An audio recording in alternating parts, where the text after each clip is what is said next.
and welcome back to Tales from the Vault. I am Nightmare Kristy, and I am with Tom Devlin. Yeah, back again for another viewing. Yes. This time it's not a full moon movie, though. We're doing Ed Gein, the Butcher of Plainfield, the Ed Gein movie with Kane Hodder. It came out on Lionsgate through Barnholtz Entertainment. I was really excited to work with Barry Barnholtz. I didn't get to meet him on this, but I'd done 3 movies with these guys at this point, and he created or produced the original Leprechaun. So I was super excited for that. Oh yeah. And to be in the same space with Lionsgate was really big back then too. Of course. It came out 2007. It's rated R. It's about an hour and a half long. You can find it on Amazon and Tubi. Love Tubi. Directed by Michael Feifer. I think I'm saying that right. Yeah, Mike right? Feifer. He is so early in my career, Mike Feifer took a chance on me. He was producing a movie called The Butcher, which I had actually confused with this movie because all of this is over 20 years ago. So I was a little bit confused, and we shot in some of the same locations. But Mike Feifer hired me for a movie called The Butcher. Then we did a movie called Are You Scared that we've talked about. Mm-hmm. And then he directed a film called The Grim Reaper that I was a part of that was awesome. And then he directed this film, Ed Gein. All right. As Tom was saying, Kane Hodder is in this. You've got Michael Berryman, Priscilla Barnes. Priscilla Barnes was Terry on Three's Company, if you don't know who she is. She's also in Devil's Rejects and Mallrats and all that. So it's got a good little cast. Everybody else is kind of... Adrienne France, the girl that played Erica, was a mainstay on The Bold and the Beautiful. Yes. Which was my grandmother's favorite soap opera. So I remember taking a picture of me and Adrienne and sending it to my grandmother. And she didn't know who she was. But she was very prominent on that show. And once I told her who it was, she was like, oh, of course. Very funny you say that, because so I'm watching this movie on Monday nights. We do this. And all I'm thinking out through the whole movie is, why do I know this blonde? I know this blonde. Why? Like, I couldn't picture it. So there was a very small time in my life, very small, that I did watch soap operas. But she did Young and the Restless for a little bit too. After The Bold and Be, I think her character went together with Young and the Restless. So I was watching Young and the Restless for a small time. That's where I knew her from. Because I thought it was another horror movie or something, but no. Nope, that's her only one, I think. It's her only horror movie. And I was like, it had to have been Young and the Restless, because I watched that for just a short period of time in my life back then. So, but yes, I was thinking that through the whole movie. Why do I know this blonde chick? She was very kind and very nice. She seemed sweet. You can kind of see the soap acting coming through. Yes. Yeah, you can. That's funny you said that, because I was thinking that through the whole thing. And Bobby, the sheriff, that's her love interest. I don't know if he was a soap actor or it was just playing off of her, but they both they felt very soap opera-ish. No, I looked him up. I didn't really recognize anything that he's done or anything like that. I didn't recognize anything else that anybody in the movie has done. Mike Korich is in there for a split second. He's one of the town folk. He was also in The Grim Reaper that Mike Pfeiffer directed. He was also in a Gacy movie that Mike Pfeiffer directed. He plays Gacy, and it's phenomenal. Oh, okay. That I wasn't involved. He was also in the BTK Killer with Kane, and that's good. But he was also in Legend of the Sasquatch, the movie my wife directed. Cool. Awesome. See, there you go. Again, Ed Gein. So this movie is very loosely based. Not at all based. Well, there's little very small slight things. Similarities. Yes, there's small things. It shows him, wanting to put on the skin and the grave robbing, and then killing of the bartender and the hardware store lady. Yeah, but they made up those characters, tying them into the other characters. Right. Like the hardware store owner and the bartender both end up being parents of other people in the movie. But that's not real. No, that's not real. But she did have a deputy son. The hardware store. I didn't realize that. She did have a deputy son. Okay. But I think just the rest of the story around the deputy just is false. Yeah, bogus. Yeah. So that's pretty It much was the kind only of truth. funny how everybody was a daughter or a son of somebody. I know. I was like, what is that? I didn't noticed remember. that too. I didn't remember any of that. And I noticed that too. So basically, just those little small things are really the only truths Yeah. to this movie. It's mainly more evolved around the story of the deputy who was the son of the lady in the warehouse or in the hardware store, who was played by Priscilla Barnes. So it's more of his story with his girlfriend. So you kind of get this really weird love story happening within this story of Ed Gein. And we know how much Kristy loves love stories. Yeah. But isn't it kind of funny that it's kind of like the Puppet Master movies where you're like, we just want more puppets. Right. But we just want more Ed. We just more Ed. We just want more flesh stuff, you know? I felt that way watching I want to it. see more of all that. Because it's Ed Gein, the Butcher of Plainfield. And very similar to the Puppet Master movie. Like when it came to him wearing the flesh suit. So first of all, I got to make... Ed Gein is also, you know, what they based Leatherface on and Psycho. And I got to make my own Ed Gein. At that time, it felt like I was making my own Leatherface, you know. And the life cast of the female's face that he wears is Kea, which is Mike Pfeiffer's wife. Mm-hmm. And then the skin was from a mold that I already had, but it's representing her. But I made it all out of silicone. Like I went above and beyond to make this really cool thing. And then as we got to shoot him in it, they're like, we're at 12 hours, generators turn off in 2 minutes. And they were like, we just need an hour. And they're like, then we need a second meal and meal penalties. And so they ran 2 cameras. We did 1 shot of him wearing the suit ever. And that was it.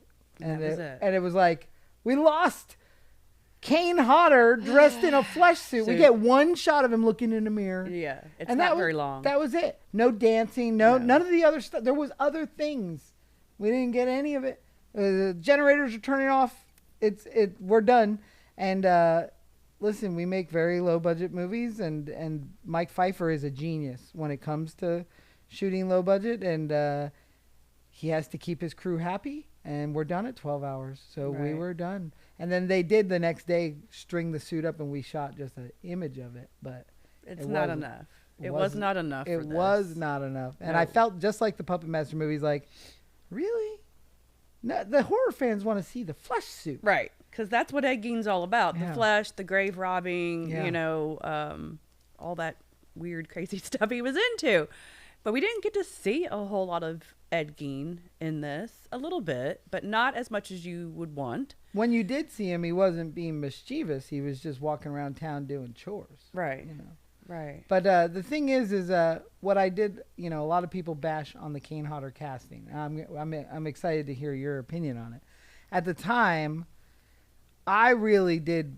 Me and Mike Pfeiffer together had conversations about Kane and how he's nothing like Ed Gein, and he's this big burly man, not this meek little person.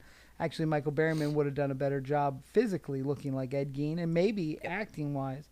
I thought that while we were watching. What I loved is that sadness in Kane's eyes, that sunken sadness. When they showed the still photo, well, I forgot they showed still photos of the real Ed at the beginning of this movie until we watched it. But when they show, he's got that same kind of like droopy, sad guy eyes. And I see Kane acting through his eyeballs a lot in this movie. And I felt like, I see what you're doing there, Mr. Hodder. I think he probably needed to. Yeah. I'm glad you explained that, because me doing my research and reading reviews and all that is like the main thing a lot of people have a problem with this movie is Kane Hodder being Ed Gein. I have a problem with it. I have a huge problem with it. I feel like it's like a guilty pleasure for me, because I kind of told you this before, but Mike knows I'm a horror guy. Mike is not a horror. He makes good horror movies, and his father was a legend in horror filmmaking. His father, Jerry Feifer, was responsible for the Witchcraft series and 100 other movies. And there's like 100 Witchcraft movies. But Jerry Feifer was a horror guy through and through. And Mike Pfeiffer is a mover and a shaker and a producer. He does everything from Hallmark films. He does horror films, true crime. This started a true crime thing, Ed Gein. He ended up doing BTK, Richard Speck, Gacy. We just did the Casanova Killer recently. He shot some of that at the Monster Museum. But he's found a lot of success making very low budget movies, whether they be Christmas specials for Hallmark or whatever. And so he came to me as the horror aficionado and was like, here's my ideas for cast members. And we talked about how Kane Hodder's not the physically appropriate person for this role. But in 2005-06, when we were getting ready to shoot this, I had never worked with the man, Right. the guy, Yeah. Jason Voorhees. And this is pre-Hatchet. So it was like, I really petitioned for Kane Hodder to play Ed Gein because the fans will love it, Mike, and Yep. we'll be able to sign autographs for the rest of our lives and yada, yada, yada. And the funny thing is Mike Pfeiffer just did his very first horror convention ever. It might have been a Days of the Dead Atlanta. It's in Atlanta. It was Days of the Dead Atlanta. And he had the Kane Hodder Butcher of Plainfield photo with me, Kane, Mike, and Michael Berryman. That was his banner at the Cool. thing. So I felt like, oh, that's cool. It took 20 years, but he did go to a convention, and now I don't think people care anymore. But at the time, it was like Kane Hodder. I just Right. wanted so badly to work with him, and I got to meet him on set. And when our first day, I'll never forget, we were sitting at a picnic table, and he told me this awesome story. And I'm just in awe, And he told me this awesome story about, because Berryman was there, and I knew Michael Berryman. We had already worked together. And Kane was Michael Berryman's stunt double on Hills Have Eyes Part 2. And Yep. Wes approached Kane and talked to him about this part that he had in mind for this burned up killer that he was going to make a movie of that haunts people in their nightmares. And Kane's burns, Right. he was wondering if he'd be interested. There was a chance at some point that Kane Hodder could have been Freddy Krueger. And that story just blew my mind. Oh, wow. And then he told us how he just finished this movie with a guy named Adam Green that's going to change the horror landscape. And he had just wrapped Hatchet, at which they shot Hatchet at Sable Ranch where we were, I think they did, where we were shooting Ed Gein. So there was a lot of stories happening, and my mind was being blown. And I felt like That's said awesome. this in the theater. I felt like I made it. I'm in Right. the ethos. Was it the right choice? Maybe not. But Yes and no. I say yes and no. And I say that because I get it. You want Kane. I get it. I'm a fan too, all that.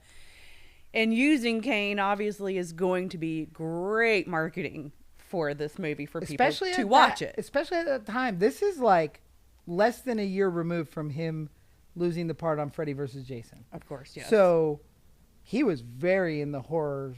Fans wanted Kane Hodder Yes. at that moment. Yes. And that's why Hatchet blew up like it did. I loved Hatchet. I absolutely loved Hatchet when that came out.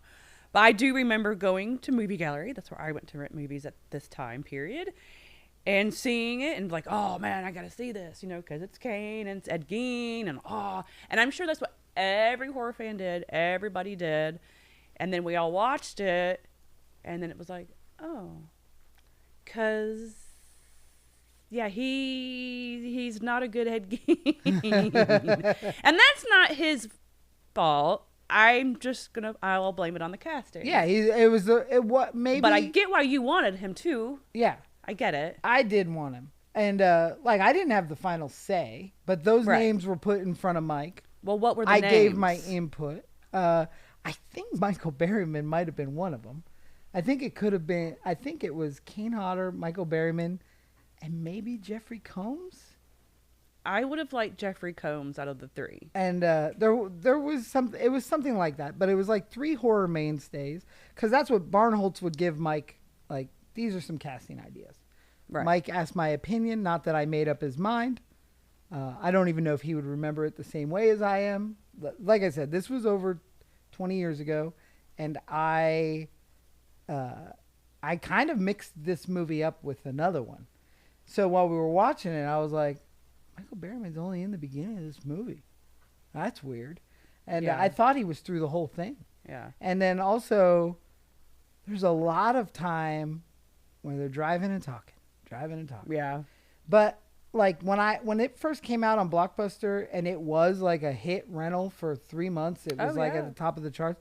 I remember watching it with my childhood friend Chuck, who was so stoked that I was making movies, and we watched this movie, and I remember thinking it was fantastic. I don't think I've ever watched it since, and watching it, I'm not going to say it didn't hold up, but it definitely has low budget pacing a little bit. It's a little drawn out, but there's some really great memories tied to it for me. Like the cars in it, we didn't have a lot of money to rent a lot of cars, like period piece cars. So we had one Studebaker, I think it was, that we painted like 5 or 6 different times. And they would use tempera paint, and you could just hose it off and paint it another color. And that was a really fun trick. I also remember, so the exterior and interior of the house is the Devil's Rejects house. And this was right after they had shot Devil's Rejects. They might have built that house for it. But they were removing the back half of the house, like they were taking pieces of the set away, and there were stacks of plywood. And after this movie wrapped, I let myself onto the property, which is completely illegal, and I took all that wood.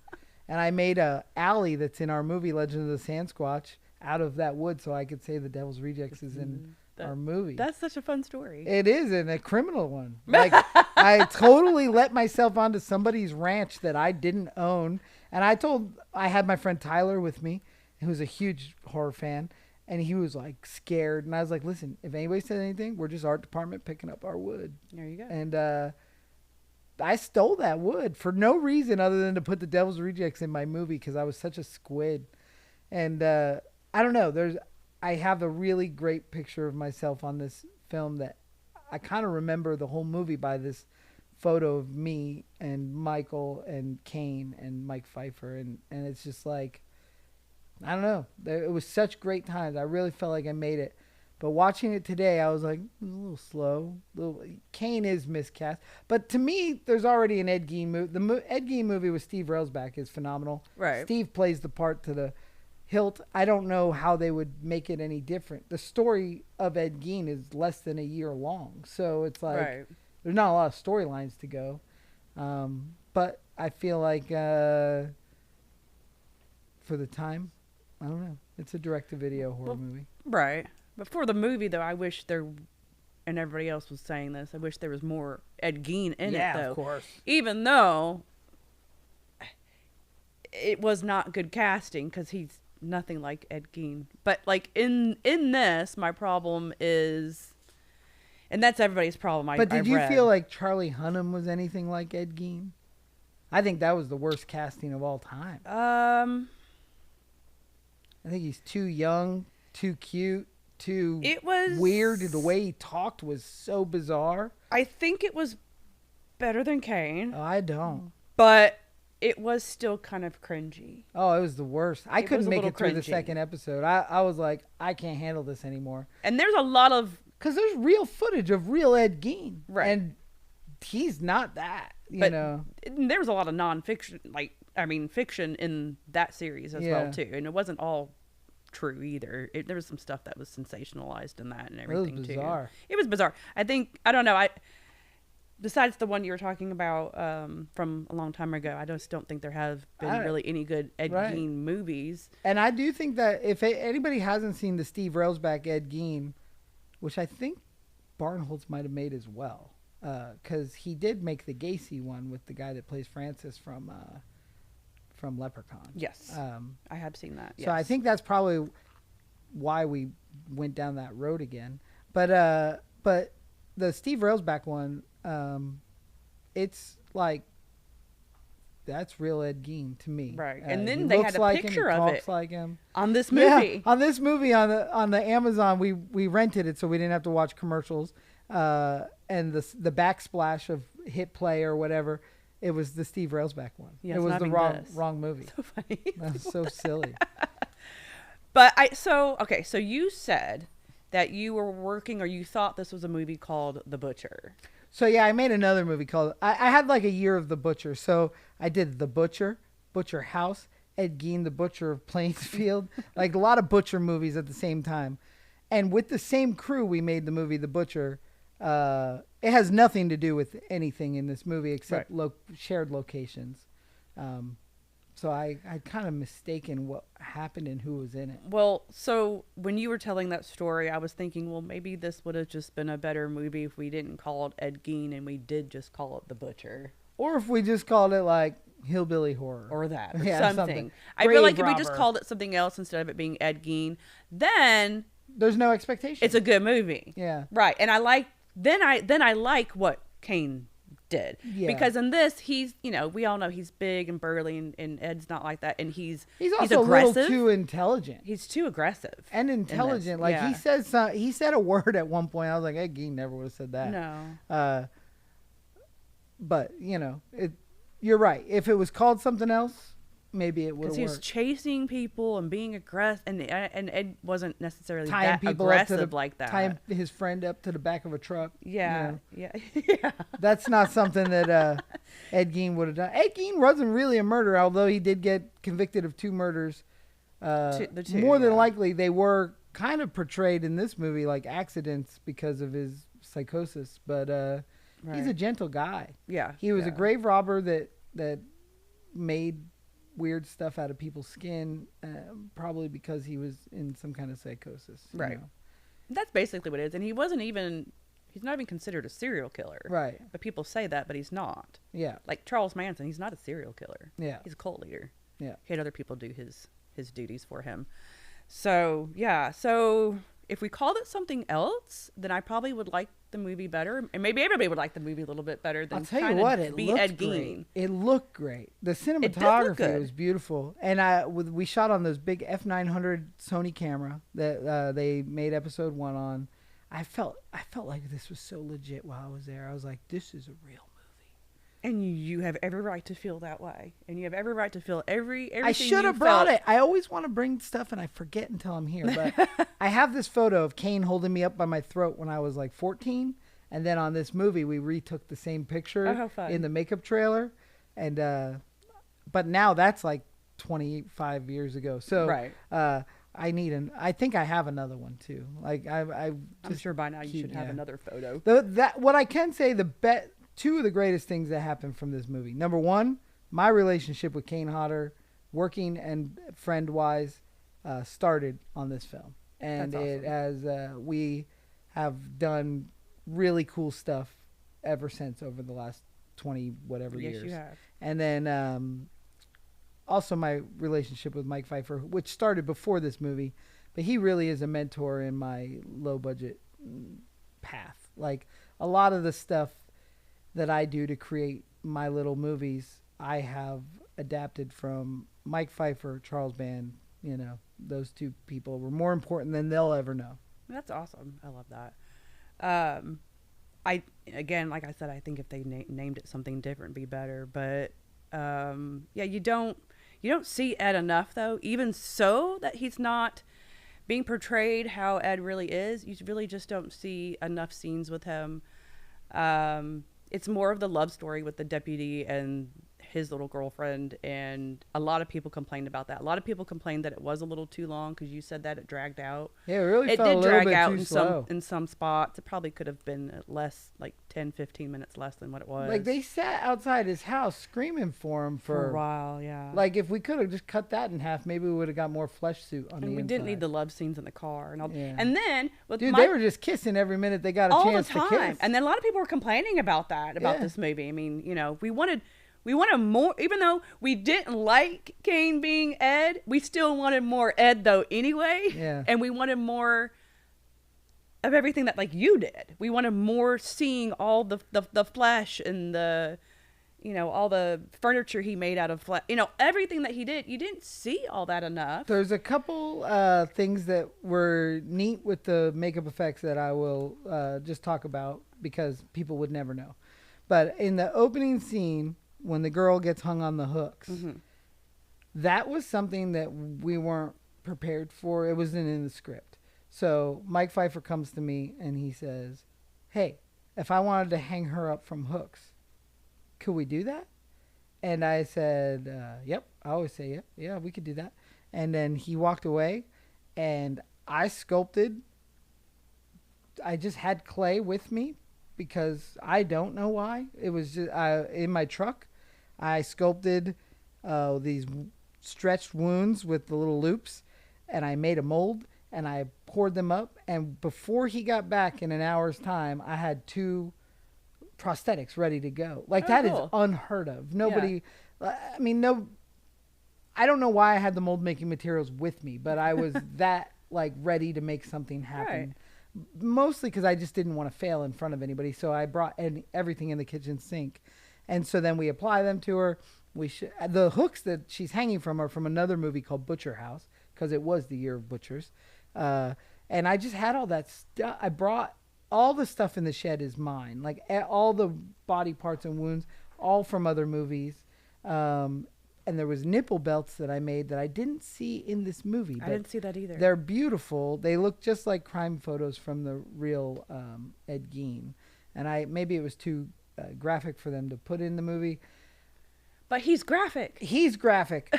Mike Pfeiffer is not graphic. Right. Although he makes horror movies and true crime stuff, he tries to be somewhat less offensive. I don't know how to explain it. But Gein can be offensive. I mean, it's like it's really I mental don't- what he does. I don't so know. we But needed more of that. I was very into the authenticity of Ed Gein. Even the stuff with Priscilla's character gets bisected. That's all Right. true crime photos. And we had a much bigger scene with that panning out. I remembered that so differently than what I saw in the movie. I was like, oh, that's it? Okay. Yeah, Because you don't see enough of what you don't did. see enough. And really don't. there was a moment where Kane throws one of the girls. I can't remember if it was Adrian or the girl that played Betty at the beginning. And I was off camera catching her. And then he walked over to me and he chest bumped me. And I fell to the ground like a sack of potatoes. Yeah. And it was like, I never felt so much force come out of it like a human. It was like the 1-inch punch. But yeah, I have so many fond memories. I believe that movie was way more badass than it actually was. But I had a conversation with my wife after we watched this. Okay. And I said, there's several movies that we've rewatched, and I haven't watched them for a long time. And I'm like, I used to put that on a real pedestal. But it's kind of like, so I used to be a real dog guy. Like, I always had pit bulls. I still have one. But I love dogs. And my dogs were my kids. And I loved them, loved them, loved them. Well, now I have real-ass kids. And they're just dogs. My dog now is just a dog. Like, I understand she's cute and fun, whatever. But, like, not like I used to think my dogs were my family members. Not the dog's part of the family, but the dog's not a child. It's a dog. I kind of feel that about the movies I did these effects for that I used to, like, really hold on to and be like, you know, Lowe and Ed Gein, these movies that I loved so much that I would take offense if somebody else didn't like. Now, as a director, where I have Teddy Told Me To and Slaughterhouse on the Hill and Las Vegas Frankenstein, those are my real kids. Right. These movies are just dogs. You know, they're just my pets. That's And a good way to put it, I think. I feel that way. Like, I still love them. I don't love them like I love my movies. Right, of you course. know, and I didn't know that until we started doing this show and revisiting it, because it'll be really fun next week, because we're going to watch one that's always been very important to my career. I don't know if these movies are good. I just know how much I felt that they were important. Like, Ed Gein to me was such a turning point, because I went from like what I thought was like a schlock slinging. Well, first my career started backwards. I worked on the biggest, hugest movies you can ever imagine right out the gate. Terminator 3, Red Dragon, Scorpion King, Daredevil, The Tuxedo, Charlie's Angels 2, like the hugest movies in Hollywood. And I didn't ever feel like they were mine. I was just a piece of the brick in the wall, you know, and I never felt like that film was mine. So then I start 1313 Effects, and I make, you know, movies like The Butcher and Poultrygeist and Joshua, which is a phenomenal film. To me, one of the best I ever did. But these movies that I call my own, and they felt so personal to me. And I worked on very, very low budget guys with, one camera and a handful of lights, stuff like, what John Lachago was doing and whatever. And then I go on Ed Gein, and there's a grip truck, and there's makeup trailers, and there's Kane Hodder and Michael Berryman. And there's SAG actors. I mean, these guys are legit. And this was a SAG film, Wasn't union, but it was SAG. And it was huge. We followed the rules, and I was like, this is it. I really made it. And working for Mike Feifer, we did The Butcher, then Are You Scared, then Grim Reaper. Then it got bigger every time. And then after Ed Gein, it got, my head got a little bigger. My feelings got a little softer. We did a movie called Richard Speck with Corin Nemec, and he was a real dick to me. And my name's not even on the movie. I put some of my helpers did most of the work. I ended up leaving set and not even coming back. Then we did a movie called, I think it was called Dracula's Curse or Dracula's Tomb. I don't even remember the title. Andrew Bernarski played Dracula. You want to talk about bad casting? Oh, wow. Really? What? And I was a part of that decision too, because at the time Texas Chainsaw Remake came out. I was a huge Andrew Bernarski fan. Right. Well, he was a maniac, and he's a piece of shit. He was a maniac, and he was not a decent human. I get it. And he offended me so poorly on the first day of set, I quit. And I really felt like mine and Mike's relationship fell apart for years because of Andrew Bernarski and because of me, because of my ego. But Ed Gein was a turning point where I got an ego. I felt like I had earned something. Maybe I was a little too soon. I don't know. But I still had some lessons to learn. I feel like you have every right to feel that way. Like you said, I mean, you didn't direct this movie. You didn't write it. You did the special effects and you did the makeup on it. And I think that the makeup and the special effects in this movie... Now, before I say this, another problem with this movie is all the stuff. It's supposed to be 1957, but all the stuff in this movie is not 1957. It's very hard to do a period piece on a budget. Of course. Yeah. But they did 911, which there isn't 911 yet. Cars and clothes and all that were all wrong. So that's also a complaint that a lot of people had too. And that's a complaint I have. And I know we all kind of had Monday night. We were all discussing that everything was just wrong. It wasn't the right time period. But there's traditional doorknobs too and stuff. You'll see a lot of stuff in there that's not 1957. But, and again, I'm not saying this because you're sitting here. What you did, all the stuff, all the props, the skin suit, the makeup, the blood, and one of my favorite things was the leg, when they seen the leg break. And you said that was just a dog bone. Yeah, it was just a dog bone that I dremeled in half. And it was very cringy. The cool thing, I stopped myself before I got to it. I was going to say a couple things about the makeup effects. One was those hooks. Those I made on set. They look good. The other was Third Degree, which is a 2-part silicone that we use on the skin. Was very new at that time. And I had been around while Matt Singer was developing it when I was working on the bigger stuff. I was a part of him develop. I would run errands back and forth between my boss and this guy who's making this new product. Well, I used a ton of it on this movie, and on the big HD screen, I watched it. I was like, well, that looks good. It looked good. It blends perfect. It looked really, the Third Degree with that F900, because shooting on HD is very hard for makeup effects. It's gotten worse and worse and worse. But the materials have gotten better to help combat that. Okay. Well, this is before silicone gel-filled appliances like what you see the modern Frankenstein that Guillermo did. Okay. Or, we didn't have blendable edges with acetone like we do now. So I was using a 2-part silicone compound and blending into the skin with alcohol. This is going to sound foreign to everybody, but when you look at the wound on Bobby's head, you never see that seam. Or on that girl, Betty, who's hanging from the hook, she has a wound on her head somewhere. And it looks like she got hit in the head with a hammer, and it just left that little indent. Mm-hmm. The details, it worked. And I use this material all the time, but I don't use it with the same care I did then, because I'm not trying to prove now what I would. what what you're I trying was to do then. trying to prove then. And sometimes I think maybe I should try a little harder.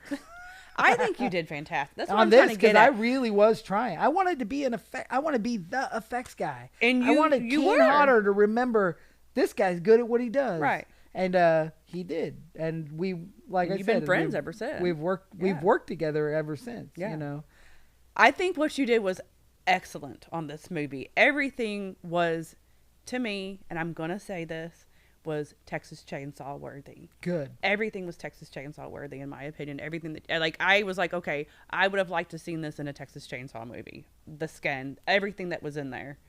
I mean, it was great for this too, but I was really thinking Texas Chainsaw. So I think that's props to you. The hooks, like you were just talking about, and the skin, that all looked fantastic. It looked great for this movie. It was, all that looked so good. We needed more. Yeah. Because that's what Ed Gein's about. But you didn't see a lot of Ed Gein in this, and not as much as you want.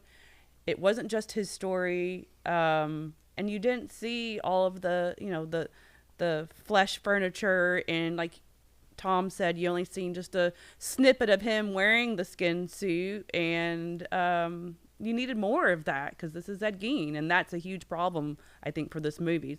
So nothing you did is a problem at all. Everything you did was fantastic.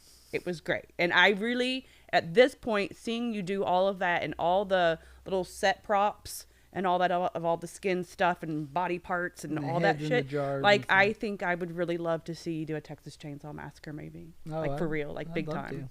Like, I really think it was worthy. Your work was really worthy of that. My only critique, I have one little makeup critique that was very noticeable because I loved everything else. The very end, Erica, the blonde. So in this movie, they have like a car wreck and stuff, and she's really injured, and she has like road rash on her face, and her legs messed up. She's really messed up.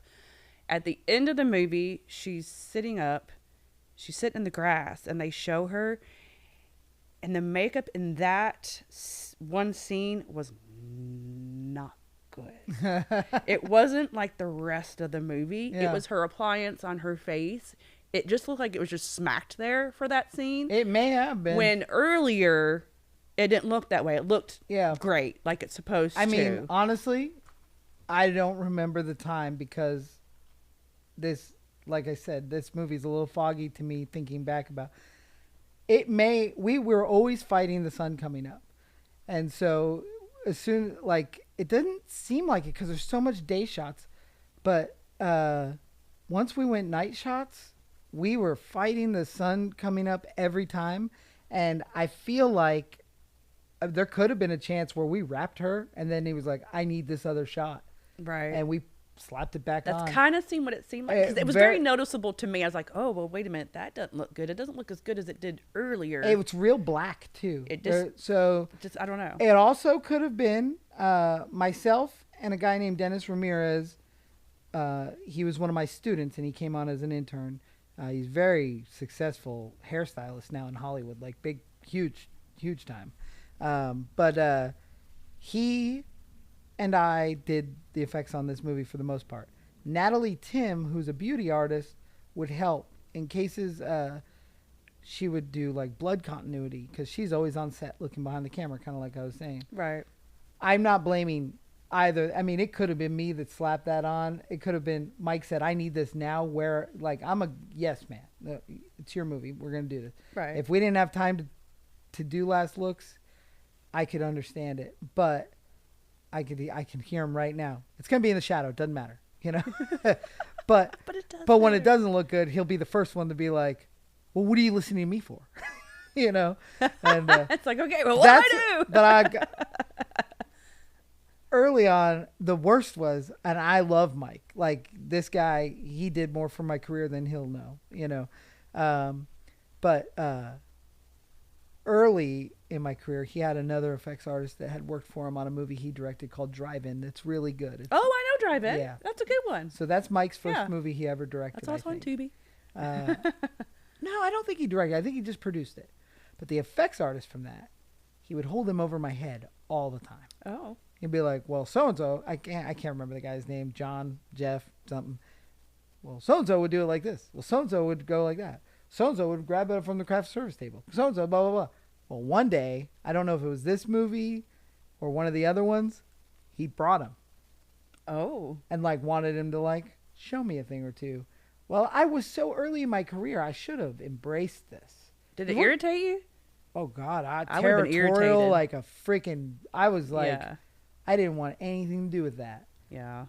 And I should have been a little more open to learn from it. I wasn't. I was like 6 years into my career, and at that time, that felt like forever. But now, that was training wheels, man. I wasn't even there. Ed Gein to me was that turning point where I became a competent artist. Mm-hmm. You know, prior to that, I had no business. I did Poultrygeist right before Ed Gein. I know that I brought one of the production designers from Poultrygeist onto this movie for a couple helping out. Also, the production designer, Noah Naylor, who was on this movie, I worked with on the Gay Bed and Breakfast of Terror and on, he's from Legend of Sasquatch, my Bed and film, Breakfast what? Gay Bed and Breakfast of Terror. Oh, wow. That is a blast of a movie. Oh, wow. That movie is I like the fun. title already. Yeah.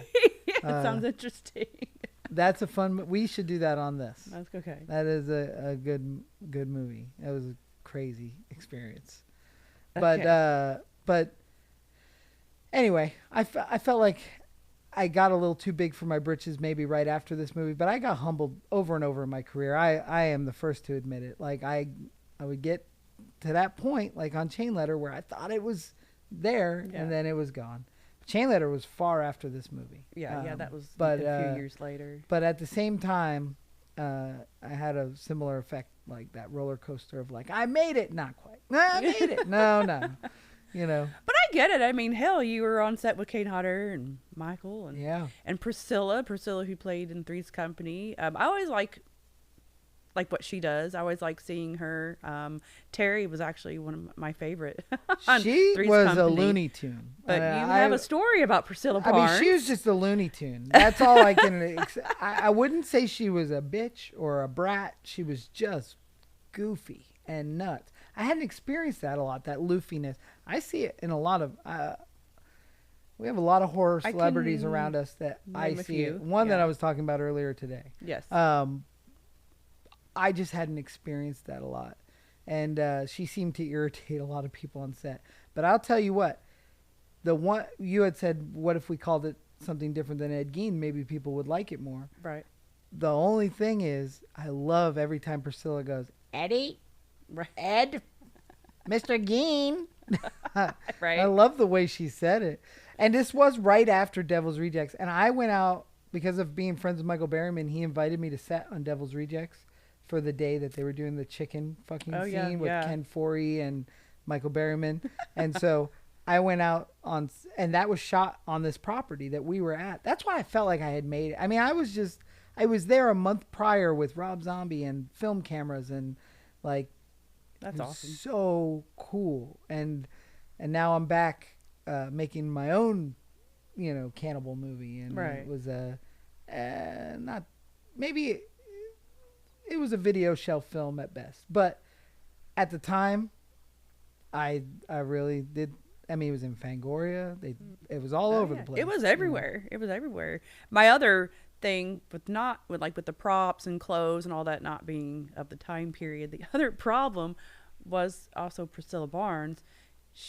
This is in Wisconsin. Right. They have Southern accents, especially Priscilla Barnes' character. It's like a whole Texas accent. Yeah. I lived in Texas. I'm from Illinois, moved to Texas. Then I moved to Alabama. That's why I have the accent I have. And she has like this whole Southern Texas accent in this movie. I think because she came off of, she thought she was still in Devil's Rejects. Some of the other characters did though too. Yeah. Had Southern accents, and it's Wisconsin. It was so weird. Yeah. I mean, they should be like, don't you know? They should be talking like North Dakota. They did say pop, which was accurate. Yeah, that's accurate. The location is so cool. You brought where they say pop is in that bar scene. Sable Ranch had been one of those spots that they've made a million movies in. One of my favorites is there's a movie called Supercross. Robert Patrick's in it. the hacienda, the house that they're in for most of the time, is from Supercross, and they ride all over the hills. I'm a huge dirt bike fan, and it's a super goofy movie, but I love it. And being there, I was like, we're in Supercross. But also, I mean, I believe they shot Hatchet out there. They turned it into a swamp. Oh, they okay. shot so much stuff out at Sable Ranch, horror-wise. And that bar that he gets the cream soda or whatever at, like, I'd seen it in a million movies, a million episodes of Tales from the Crypt. Like, it was so cool. You could almost feel the ghosts of horror past. I That's love cool. working out there. And I had done, with Feifer, I had done many movies at Sable Ranch before this. And this was probably the last one I was out there on. I want to ask this, though. So Kane drinks at the bar. He drinks the pop. It's a caramel pop. I've never heard of a caramel pop. Have you? I don't know. Like, where's that from? I've never heard of that. I actually think I have heard of caramel pop. I haven't. Yeah. I like caramel. Like root beer, when you get those fancy, The fancy- like I feel like you can get a Stewart's caramel right now. Yeah. Or IBC. I know. I was thinking. I was like, a caramel pop. I thought that for about a good 15 minutes. After he's drinking, I'm like, I think it's real 50s-ish. Like, okay. like, Yeah. Because they like had something stuff like that. Like Richie Cunningham would drink. Yeah. Um, I just never heard of a but caramel yeah, one. I would It's funny. say the period piece accuracy stuff. Listen, I know people can get hypercritical on that. All I can say is I just made a period piece Bigfoot movie, and it's hard. Like, on our budgets, it's impossible. Well, of course. So you have to hope for the what's it called? The extension of disbelief or whatever. We're just Kind of painting. use your imagination. Yeah, a we're little bit. painting a picture, and sometimes there's a doorbell in the shot. Yeah. But I don't know. It's I heard you guys talking about the walkie-talkies, how there wasn't They do try to make a point like that newfangled walkie-talkie, Mm-hmm. But it's just I don't know. The period piece thing is something that there's always going to be haters for. My dad will be the first one to pick out a car that's the wrong year every single time. And I do it about Stranger Things. Like, I'm really hard on Stranger Things about not The being 80s? period correct. But the reason why is because Glow is so damn period correct, and it's the same production team. Mm-hmm. I don't understand how one could succeed and one can utterly fail. Like, Stranger Things is the most least period correct 80s anything ever. Drives me insane. I love that you say that. Oh, they're riding bikes from 2002. They I never paid attention they to hooked that. a freaking bike radio on it. No, it's from 1985. Yeah. No, guess what? It's not. They've got that punk rocker in the beginning of season 2. He's got tattoos all over his face like the Joker. If you're a punk rocker in 1984, you might have an anarchy symbol carved into your arm, maybe a safety pin through your ear, Right. but you don't have fear and hate tattooed on your face. It's not a thing. No. The period correctness of Stranger Things makes the show unwatchable for me. I hate it. So you never watched all of it then? I've Because they go seen through most each year. of it, hit and miss. My kids love that show, and I love it for being a gateway into our world. I have a tremendous problem with the. I get it. In the first one, they're talking about the Thing like it's out on VHS, and based on the year, the Thing was still in theaters or not even out yet or Yeah. whatever. No, I get what you're saying. 'Cause But I'm Glow, critical of that. same production company. Same people. There is not one Yep. that you couldn't pick something in Glow that's not correct. It's perfect. And then they canceled that show. That show was great. Yep. But when it comes to something that's under $1 million, I do not get hypercritical on period correctness ever. I just can't, because I understand how hard it is, and we did some pretty fun things to get around it on that. But there was a thing, somebody knows, we're watching on a huge screen, and you could see there was like some modern cars. I think Philip brought up the modern Yeah. cars. But when we made this, TVs were still square for the most part. I mean, there Right. was sometimes a widescreen, but like we didn't think it would ever be seen that big. That big. You know? Well, I have some questions from some fans Oh, cool. for you that came from Instagram. The first one is from, I don't know how you say his name, Rantarn, Rantarn. Not sure. His question was, what was your biggest challenge in this movie? Well, I'm going to say what we always say every time we make one of these videos about a movie I worked on. It was hot as Satan's den. It was so Kane was sweating really bad in one of the hot. scenes. It was July. We shot this in July in Sable Ranch, which is Chatsworth, California, the desert. And I'll never forget driving home. Like, I remember coming home the 3rd of July over after a night shoot. Sun's up, driving home, covered in blood and sticky stuff from working, and just the biggest smile on my face. Like, I freaking made it, man. We just did. I think we wrapped on the 3rd of July. I'd have to look back at call sheets, but like, we made it. Like, I felt like I had done something special. And but the biggest challenge was the heat, and that silicone I'm talking about is not conducive. You start sweating, it wants to come off. So the touch-up, having Dennis on set, he was just a student at the time, but watching the touch-ups and Natalie watching the touch-ups, it was a group effort to make sure they didn't look terrible. Right. You know, sweat is good. We want them sweaty. So some of that stuff where you said Kane was sweating tremendously and you're watching it pour down his face, that's glycerin spray.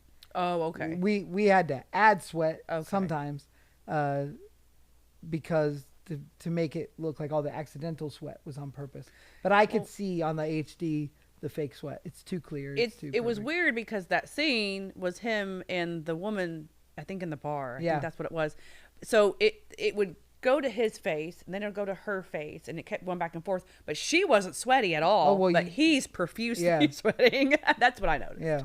I thought that was kind of interesting. So the heat was your big challenge. Yeah, that was a huge challenge. Next question from Turbs is my friend. I like everybody's usernames here. Any effects you wish had got more screen time? Which we kind of talked about that. The skin suit, 100%. People had not seen Kane out of full makeup a lot. They hadn't seen his burned self. Right. So I designed this flesh suit so you could see the burns, and we covered. He has tattoos. People don't know he has tattoos on top of his burns. Like, he tattooed fire on one of them, and there's some tattoo stuff that we covered so he looks natural. But like, the two shots that he's in, it was the same camera going 2 angles, one in a mirror and one not in a mirror. He looks wonderful in the suit. Mm-hmm. I would have loved to see him running through the field in the suit. I would have loved to see him carrying more action. I wish that they would have, when he's carrying her away, just put him in the flesh suit. Yeah. Like, it's the end of the movie. That would have been cool. But I don't know why we didn't do that. It would have been great. This is one of those battles you have where it's like, I get asked every time, did it bum you out when they didn't use it? This is one that it like hurt my soul. I was like, this is my moment. This is my flesh suit. Right. And they didn't show it enough. I agree with that. That's another thing. So this is just a Kane Hodder question. I read his book. Oh, it's so good. It's good. I love it. It's tear jerking. I wrote him a message after I read that book. I said, you were already the toughest son of a bitch I've ever met. Right. And you're going to air your, everything. All of your insecurities, all of your, I mean, you know how this fandom can be. Right. And he let everybody know all the details. Yeah, he did. About how he doesn't let his mom in his house. And I mean, stuff like, I said that was the toughest thing I've ever seen. And even his like little weird OCDs and stuff. Yeah, that's that what he I has mean. now like, because of what? Because of the burn. Because of the burn. And so if you don't know what we're talking about, you don't know anything. The Man Behind the Mask is a book that everybody should read. And there's a documentary movie too, but the book is way better. The book goes in way more detail. The book is great. I was actually... The Audible is amazing because he reads it. See, that would... I can't hear him talk about it. He cries during reading it. Several times. I bet. I cried. I was at work, sitting at the door, being the door girl at a strip club, and reading this book. And people are coming in, and I'm crying. Yeah. Later, and they're like, "What are you reading?" Give me $5. You know. I'm crying. It's sad. I listened to it twice, and it's just it's one of the greatest memoirs of all time. It's amazing. Has been through a lot. That man probably should not even be here, Right. with the stuff that he's been through. Yeah. So what I'm trying to get at is those of us who do know all this whole story and what happened to him and everything. I know it seems like in the book and things that he's talked about, it seems like he's always trying to cover and hide the burn marks. And even when you see him at conventions, a lot of times he'll wear the gloves. He's got gloves on. That's why he's got gloves on, if you don't know that. But in this movie, I mean, he's pretty open with it. You see the burn. You see it all. He talks about it in the book. He talks about this movie being very therapeutic to him because of this. That's what my question was. But this came on the coattails of him losing the role of Jason Voorhees in Freddy vs. Jason. Which was hard. So when that happened, he fell apart. But this movie helped build him back up. Being given dialogue and lines and acting to do, and showing his scars, wearing very little clothing. Yeah. This was a first for him, and he was stepping over a hurdle that I think, I always say this about Kane. He'll tell everybody, he says it in the book, I'm not afraid of anything. I have no fear. I'm fear. But man, he's got some insecurities. And I would attribute insecurity to fear. But he stepped over that hurdle and shows those burns, and the acting is phenomenal. He's not insecure about acting. I can tell you that. He loves it. And from this point on, he went on to be quite the actor. He always makes sure he gets to speak in a role. Yeah. And I think it started with Hatchet, which shot right before this. It was still in post-production when we did this, but he got to be the father of Victor Crawley. Right. And from there, he carried into Ed Gein and so on and so forth. But that is kind of a little bit what makes this movie it's charming. A little special. Yeah. Because of all of that with Kane Hodder. Because you always was just used to him cameos or mask on or something like that. And this whole thing, it's him speaking. And I felt like, and that's where I forgive the casting choice or embrace the casting choice. Because like I said, we have an Ed Gein movie that's really accurate. Right. We were given an assignment to make an Ed Gein movie, and we made this. And I feel like, I don't know, I'm for it. The same thing with Ouija's. Like, when we made Ouija's, we were told to make a movie about weed monsters. But Danny Draven doesn't like weed, the director. I didn't want to make weed monsters. So we made Ghoulies and masked them in weed monsters, Just sometimes you make your own choice. Yeah, there you go. Well, did he say anything or feel any insecurities? Because he was in some stuff, he's just wearing an apron, so you see everything. Did he ever say anything or anything? Only in the makeup trailer one time. Get upset or? In the makeup trailer one time that I remember, and I really remember my first encounters with him. This was the first day, and we're covering that tattoo, and he was telling us how painful it is to be tattooed on top of the burn scar. I can imagine. And then he also said, mentioned that they're gonna lose their mind when they see this because I don't show this off. Right. Right. And I thought that was cool. I remember him talking about that, but I don't. On set in front of people, Kane Hodder is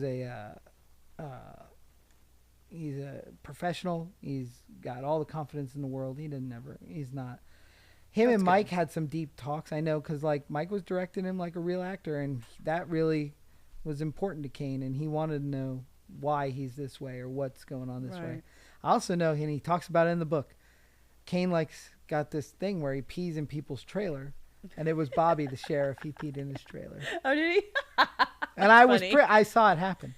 Oh, really? I was I watched him go in to Bobby's trailer and come out and come back into my trailer. That's hilarious. And then later when I read the book, I was like, I distinctly remember that happening. Well, maybe that's going to be part of the answer for the next question. So the next question is from Blix_custom_gallery23. His question was, what's the funniest thing that you can think of when working on this film? The funniest thing is that I wish I didn't already say it. When I was catching the girl, kind of playing assistant to Mr. Hodder, he throws her off, and I had to catch her because he really he wanted to throw her hard. He didn't want her to get hurt. So I just catch her off screen so she wouldn't fall over. And then I came over and I thought he was going to shake my hand. He just gave me a little chest bump, just that far. And I hit the ground like somebody hit me with a truck.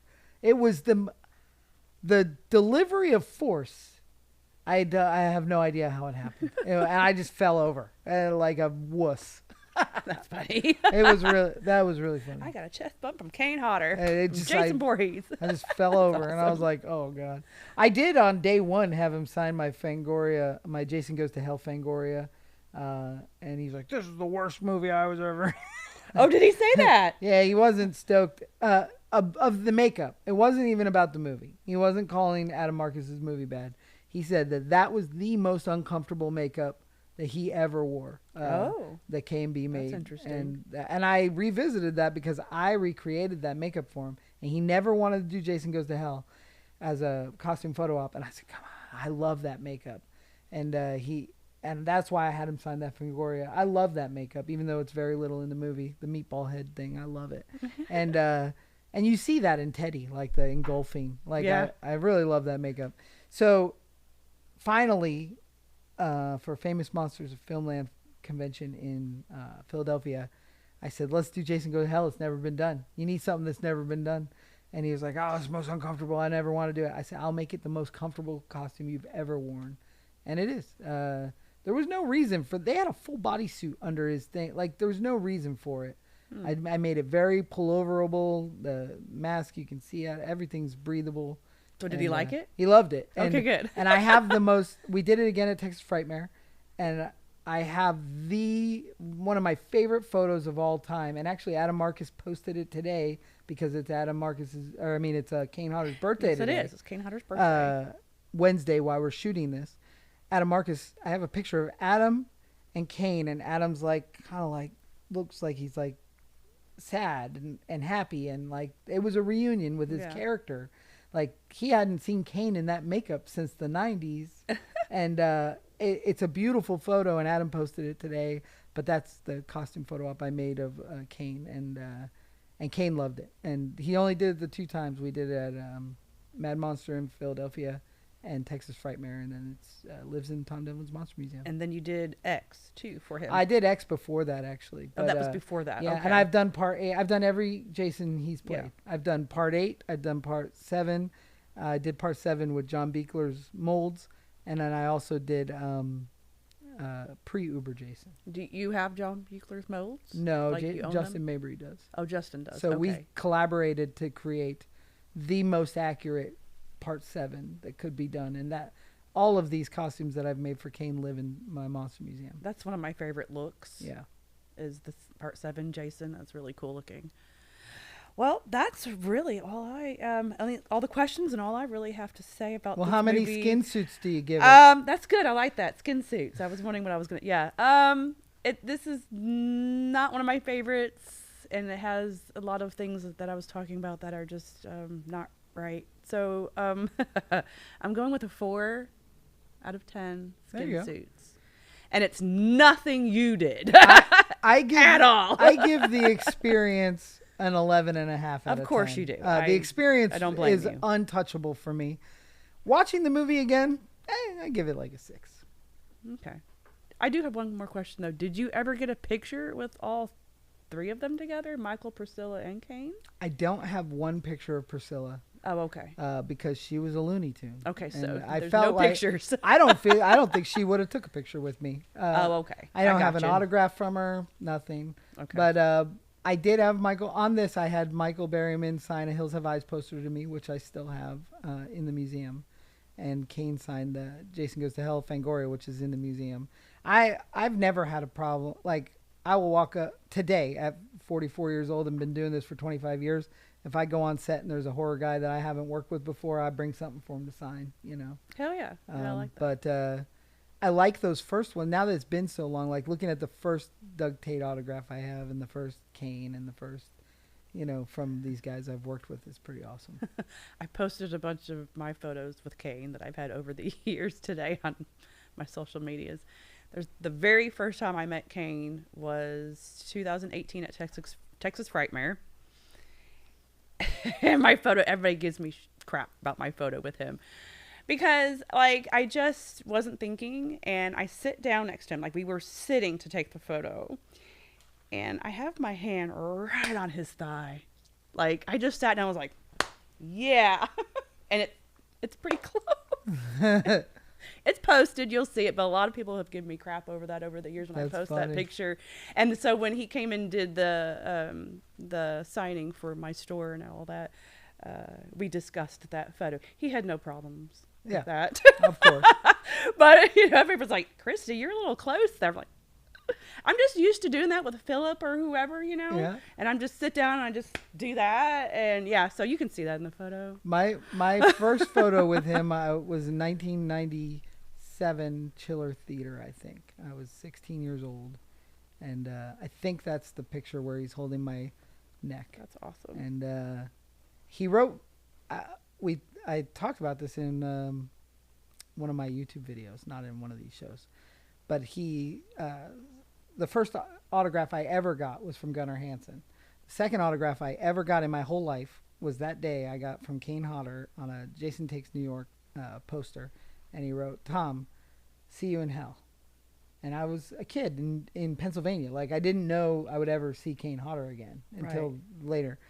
The last autograph I ever got from him was this year. He signed a Jason Goes to Hell mask that I've had forever. And it says, Tom, to hell and back. And I think that's so special that the first autograph says, see you in hell.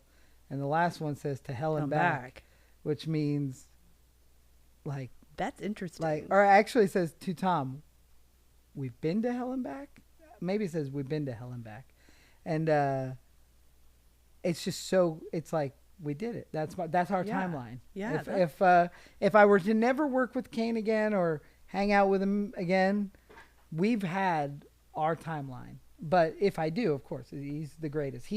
We've done everything together, from Texas Chainsaw Massacre, the video game, to these costume photo ops all over the country. He's always put his neck out on the line for me. He's done me favors. I will always do him favors. And just he's a great guy. Great guy. If you haven't met Kane, go to a convention, go meet Kane, get an autograph, get a picture. He's awesome to talk to. Totally professional. There is a chance that he shows up at the Monster Museum this summer, just saying. Oh, hey, there we go. Well, you've got a signing coming up with Lisa Wilcox. Lisa Wilcox will be here on the 25th of this month, and which is crazy. That's going to be awesome. Running out of time. And we just did the Easter egg haunt, which was so fun. Yeah. Hopefully we'll do that again next year. Definitely. Put it on your calendar right now. You have to do the Easter egg haunt. You have to come to Vegas just to do the Easter egg haunt. That was so much fun because you go through the haunt, you get scared, plus you're hunting eggs, which do have prizes in them. It was so much fun. Yeah. I just had to mention that because that was a great time. Well, I'm so glad you had fun. But next week we are going to do Poultrygeist. Poultrygeist, Night of the Chicken Dead. Yes. Can't wait to do that. So get ready. Lloyd Kaufman. Talk about some crazy experiences on that movie. Can't wait. So we will see y'all next week for Poultrygeist, and stay spooky.